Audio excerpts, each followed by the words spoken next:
वो उनके भगवान श्री राम के और सबरी के क्या संबंध बता डाले। अभी भी यूट्यूब पे खोज लीजिए, वो आचार्य रजनीश के वीडियो जो है वो मिल जाएंगे। और हमने देखा कि बहुत सारे तमाम सारे आस्थावान वो जो है हिंदू भी वो उनको आचार्य रजनीश की तार्किक शैली से प्रभावित हो गए और उनको अपना गुरु मानते थे। इसका मतलब नहीं कि वो अपना इष्ट बदल देते हो। वो अपने मुंह से आचार्य रजनीश चाहे जितना कहे, वो अपने मुंह से कभी राम की निंदा भी नहीं कह सकते थे। लेकिन वो आचार्य रजनीश को भी अस्वीकार नहीं करते थे। वो भले राम और सबरी के संबंध में और तमाम हिंदू देवताओं के संबंध में क्या क्या कहते रहे, लेकिन वो उन पर कोई फर्क नहीं पड़ता था और कोई हिंदू धर्म में इसके कारण से कोई हलचल, कोई बड़ा आक्रोश पैदा नहीं होता था। आज जब उसका राजनीतिक इस्तेमाल करने की कोशिश करी तो आज हिंसा ये हो गई कि आप उस सीमा तक पर भी आ गए कि आप कहते कि नहीं, अगर जो है अयोध्या के राम भक्तों ने अगर ये पता चला कि अगर जो है लल्लू सिंह को वोट नहीं दिया उनके निकम्मे के पन के कारण और अवधेश प्रसाद को चुन लिया, तो अब आप ये कह रहे कि ये तो रामद्रोही, आप उनको भी रामद्रोही ठहराने की कोशिश कर रहे। ये अधिकार आपको किसने दे दिया? किस पीठ के आप अधीश्वर हैं जो आप कहने की कोशिश कर रहे? कल को अगर लल्लू सिंह ने निकम्मापन किया था तो उसको तो हरा दी। कल को अगर कोई भारतीय जनता पार्टी का जुड़ा हुआ आदमी निकल आए जो पेपर पता चला कि लीक करता हो नौकरियों के, तो कल को फिर आप कहेंगे कि नहीं वो तो मतलब मोदी जी का समर्थक है और आपने कैसे राम का द्रोह किया उसने, और वो राम की प्राण प्रतिष्ठा समारोह में गया था। कल को कोई अगर मिलावटी सामान बेचने लगे, कल जो रामचंद्र जी के दर्शन करने अयोध्या में जाते हैं, सांसारिक काम अलग है और धार्मिक काम अलग है। उनका कोई संबंध नहीं। राजनीतिक काम एक सांसारिक काम है। राजनीतिक काम के लिए लोग सरकारों का चयन, अपने उम्मीदवारों का चयन इस आधार पे करेंगे, इस मेरिट पे करेंगे कि वो लोगों के लिए कितना काम आते। लोगों के लिए चुने जाते तो लोगों के लिए काम आते। अगर लोगों के हित में काम नहीं करेंगे तो लोग सरकार को भी गिरा देंगे और लोग जो है अपने उम्मीदवार को भी गिरा देंगे। ये जो खुद चंद लोग हैं जो केवल ये कह सकते, उनको ये ठहरा सकते कि वो तो रामद्रोही है, उनको मतलब पता चला कि उन्हें इस निंदा का अपराधी ठहरा देते। आप दुनिया में आज दुनिया किस मानक पे चल रही है आप ये तो देखिए। आपकी बड़ी महत्वाकांक्षा की दुनिया में विश्व गुरु बन जाए। विश्व गुरु की तो कोई सर्टिफिकेट तो कहीं बढ़ता नहीं है, बेवकूफी की बात है। लेकिन वो एक झलकता है कि जो आपकी भावना ये रखती है कि विश्व में सर्वोच्च आपका स्थान हो जाए। लेकिन आपने देखा कि विश्व में जिनका सर्वोच्च स्थान है उन्होंने किन मानकों को बना के वो सर्वोच्चता पर बैठते।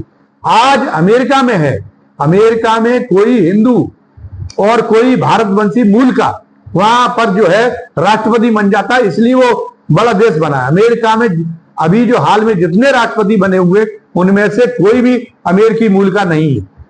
500 वर्ष पहले अमेरिका में जो जनजातियां थी उनको खत्म करके जो लोग बाहर से आए और बाहर से आने वाले लोग ही राष्ट्रपति होते रहे धीरे धीरे और उन्हीं के हाथ में सत्ता होती रही। और आज हालत ये हो गई कि आज तो अभी बॉबी जिंदल राष्ट्रपति चुनाव की दौड़ में उस सीमा तक आ गया था कि हो सकता है कि उसको चुन लिया जाता। कमला हैरिस ने भले ही वो बदल लिया हो, धर्म बदल लिया हो, कमला हैरिस ईसाई हो गई, लेकिन कमला हैरिस के साथ में ये तो जुड़ा हुआ है कि वो भारतवंशी है। तो उनकी माँ एक भारतीय थी ऐसा, लेकिन वहां कोई रुकावट नहीं है क्योंकि सर्वोच्चता के मानक आज दुनिया में यही है। दुनिया में वही सर्वोच्च हो सकता है जहां कोई धर्म के आधार पे, जात के आधार पे, नस्ल के आधार पे, वो किस वंश से, कोई रुकावट नहीं।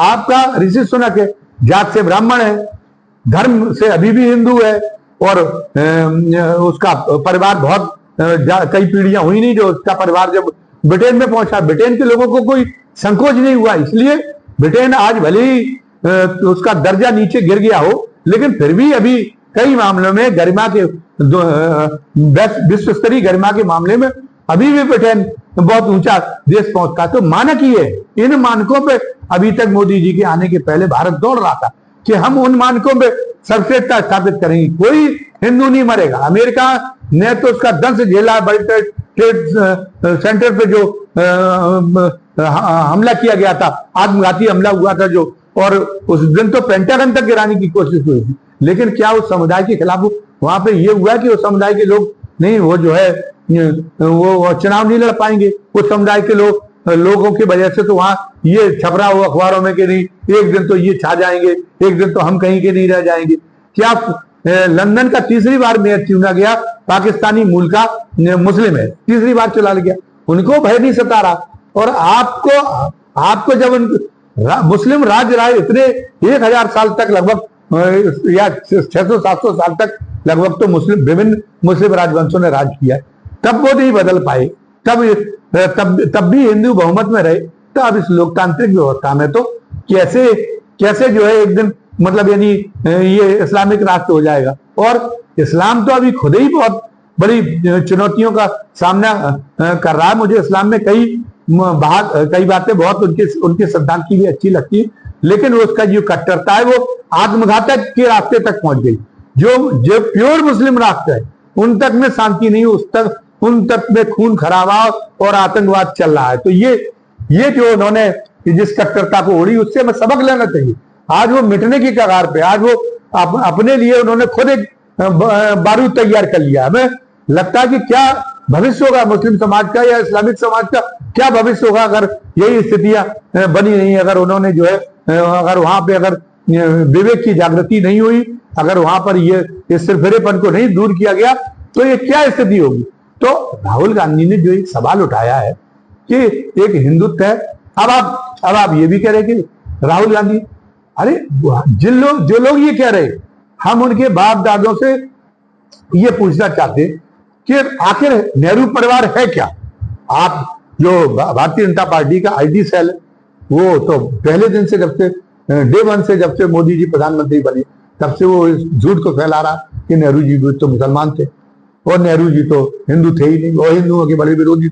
नेहरू जी पे आरोप क्या, नेहरू जी पर आरोप ये, नेहरू जी पर जब नेहरू जी के समय के जो नेता हैं वो नेहरू जी पे क्या आरोप लगा रहे थे, नेहरू जी पे आरोप लगा रहे थे कि नेहरू जी घनघोर रूप से ब्राह्मणवादी। तो हिंदू तो अपने आप में थे, और हिंदुओं में भी क्या बताया गया सनातन धर्म का। हमारे जो है बाबा जी ने अभी उत्तर प्रदेश के जो मुख्यमंत्री हैं मोहन भागवत, उत्तर प्रदेश के योगी जो आदित्यनाथ है, इन्होंने क्या बताया हिंदू के लक्ष्य, सनातन धर्म के क्या लक्ष्य है, वेद गंगा और ब्राह्मण की रक्षा करना। तो जो ब्राह्मण की रक्षा करना, अगर उन पर यह आरोप लग रहे थे कि वो जो उन्होंने इतने 3/4 से ज्यादा ब्राह्मण मुख्यमंत्री बना रखे और सब जगह ब्राह्मण सारों की भरमार कर रखी है, तो वो जो हिंदुत्व का 3 जो कर्तव्य उन्हीं का तो पूरा कर रहे थे। गो वेद और ब्राह्मण की सेवा करना जब हिंदुत्व का कर्तव्य, भारतीय जनता पार्टी के नेता भी तो यही घोषित कर रहे हैं। रामनवमी के दिन हमने कई लोगों ने रामनवमी की जो बधाई दी उसमें यही लिखा था कि हम भगवान राम का जिन्होंने इसलिए अवतार लिया कि वेद और गौ की, और गौ गंगा और वेद गो गंगा और ब्राह्मण की रक्षा के लिए तो वो कर रहे थे। फिर इंदिरा गांधी के ऊपर भी ये आरोप लगा। उत्तर प्रदेश में तो 1989 की बात में पतन इसलिए हुआ कांग्रेस का, जो अभी तक नहीं उभर पाई, कि इंदिरा गांधी पे भी बहुत दबाव डाला जाता रहा कि उत्तर प्रदेश में जागृति आ गई है, जो वंचित समाज है वो जो है वो सत्ता में हिस्सेदारी की, सत्ता में उसकी शीर्ष स्थान की मांग करने लगा है। तो आप उत्तर प्रदेश का मुख्यमंत्री किसी अनुसूचित जाति के नेता को बना दीजिए, और या किसी बैकवर्ड के नेता को बना दीजिए, ताकि ये कांग्रेस पर जो संकट है, ये अनिष्टकारक ग्रह कांग्रेस के टल सके। लेकिन इंदिरा जी ब्राह्मणवाद के मोह का समरण नहीं कर पाई। उनके यहाँ कई योग्य नेता थे, उन्होंने उनको नहीं मनाया। तो इंदिरा गांधी क्या काम कर रही थी, भले ही उनकी फिरोज गांधी से शादी हुई। और फिर पारसी धर्म तो कोई आपके हिंदू धर्म के विरुद्ध तो धर्म है नहीं, पारसियों की तो मुट्ठी भर संख्या, और वो जितनी सेवा कर रहे हैं इस देश की उतनी कोई दूसरी कौम सेवा कर नहीं रही। सारे टाटा भी पारसी हैं, पूरा हमारा औद्योगिक ढांचा पारसियों पे खड़ा हुआ है, संपन्न भी है, और राष्ट्र के प्रति उनकी एक निष्ठा है। तो उनके प्रति भी कोई अनादर कि उनका अगर पारसी कौम में जन्म लिया तो हिंदू विरोधी होगा, वो राष्ट्र विरोधी होगा। आप क्या कहना चाह रहे, एक राष्ट्रभक्त कौम जिसका इतना बड़ा योगदान है, और अभी भी जिसके योगदान की हमारे देश को जरूरत है, आप अपनी अंधी मतलब यानी आलोचना में आप उसको भी ठहराए जा रहे। तो वो भी तो इंदिरा गांधी पे भी ये था कि वो भी ब्राह्मणों को बढ़ावा देने का कोई मौका नहीं चूकती थी, उन पर भी ये आरोप था। फिर राजीव गांधी जब आए तो अब इंदिरा जी ने जब मेनका गांधी का जो है सामान फेंका था तो लोगों को आना चाहिए था नहीं कि लोग कहते कि ये इंदिरा गांधी तो इसलिए कर रही कि ये पारसी है और ये है वो, और इनकी इसकी ये बहू ब्याह के ले गई वहां से इटली से। लोग तो जो आरएसएस तक जो है जो आज जिसने उसको लाने का काम किया, भारतीय जनता पार्टी को, मोदी को प्रधानमंत्री बनाने का काम किया, वो उस समय इंदिरा गांधी को मजबूती देने का काम कर रहा था। तो क्या अगर पूरा नेहरू परिवार हिंदू विरोधी और जो है राष्ट्र विरोधी अगर उसकी करतूतें थी तो उसके तो इस आरोप के लपेटे से तो आरएसएस भी नहीं बच पाएगी, क्योंकि आरएसएस ने भी कई मौकों पर जब जो है खालिस्तान का आंदोलन प्रचंड रूप धारण कर गया था और इंदिरा गांधी की शहादत के बाद जब चुनाव हुआ था तो राजीव गांधी को इतना अपार बहुमत केवल कांग्रेसियों की वोट से मिल गया था क्या? इस मुकाबले में निकाल लो, आरएसएस के लोगों ने अटल जी तक को वोट नहीं दिया और उस समय इतना अपार समर्थन, इतना एकजुट, इतना जो है निर्विकल्प समर्थन राजीव गांधी को दिया था। तो अब तो फिर अगर राजीव गांधी तो मोदी जी के आने के बहुत पहले इस दुनिया से चल बसे, अब आप उनको भी ठहरा रहे कि नहीं वो भी जो है वो भी हिंदू विरोधी थे, वो राष्ट्र विरोधी थे। तो आखिर थे कौन, किसके समर्थक? हमारी समझ में नहीं आया कि फिर उन्होंने किसका पृष्ठपोषण, कब जन्मभूमि का ताला खोला था? जब हिंदू धर्म, क्या भारतीय जनता पार्टी की सरकार थी जब जन्मभूमि का ताला खिला था? जब राम मंदिर का शिलान्यास कब हुआ था? मलयाना कांड मलयाना में जो मुसलमानों का नरसंहार है वो किसके कार्यकाल में हुआ था? हाँ, उनके ये इन मुद्दों के लिए कांग्रेस की आलोचना होनी चाहिए, लेकिन आप तो उल्टी ठहरा रहे। आप तो ये कह रहे कि नहीं ये सही था। अगर ये रास्ता सही था तो फिर कांग्रेस भी सही है। कांग्रेस और आप तो सहोदर है, एक ही माँ की संतान है, दोनों लोगों का एक ही काम है। आज राहुल गांधी भी इस बात को स्वीकार करे। अगर आप ये आरोप लगाते कि कांग्रेस ने पिछड़े वर्ग को नहीं उभरने दिया तो ये आरोप सही हो सकता है, लेकिन जो पिछली पीढ़ियों ने किया उसका जो है खामियाजा अगली पीढ़ी क्यों भुगते? अगर अगली पीढ़ी ने उसको सजा कर लिया, राहुल गांधी ने तो कह दिया पहला शुरू में कि इस मुद्दे पर, सामाजिक न्याय के मुद्दे पर कह दिया कि हमारी पार्टी ने भी कुछ गलतियां की, हम उन गलतियों को सुधारने का काम करेंगे। तो ये जो डिबेट है, ये डिबेट एक उसका मुद्दों को से भटकाने की कोशिश है। और मैं इस बात के लिए राहुल गांधी की भी आलोचना करूंगा और विपक्ष की भी आलोचना करूंगा। ये पूरा चुनाव जिन मुद्दों पे हुआ है, आपको इन बातों को कहने के साथ साथ उन पर आपकी घेराबंदी करनी चाहिए कि कांग्रेस ने किया, पिछड़ों के साथ न्याय नहीं किया, कांग्रेस ने बढ़ावा दिया। किनको बढ़ावा दिया? आप कह नहीं सकते ब्राह्मणों को बढ़ावा दिया, क्योंकि अगर आप ये कहेंगे तो मोदी जी की भी जमीन खिसक जाएगी, ये तो कह नहीं सकते। लेकिन चलिए ठीक है, लेकिन राहुल गांधी ये कह रहे थे तो आप ये कहते कि अब आप हितेशी, हमारे वंशजों, हमारे पुरखों ने गलती की, हमने उसकी क्षमा मांग ली, हमने की, कांग्रेस ने गलतियां भी की, बात खत्म हो गई। अब हम एक नए रास्ते, हमारी निष्ठा, हम समझ गए कि सामाजिक न्याय वास्तव में एक न्याय का आंदोलन है, हम उसके लिए लड़ाई लड़ रहे हैं।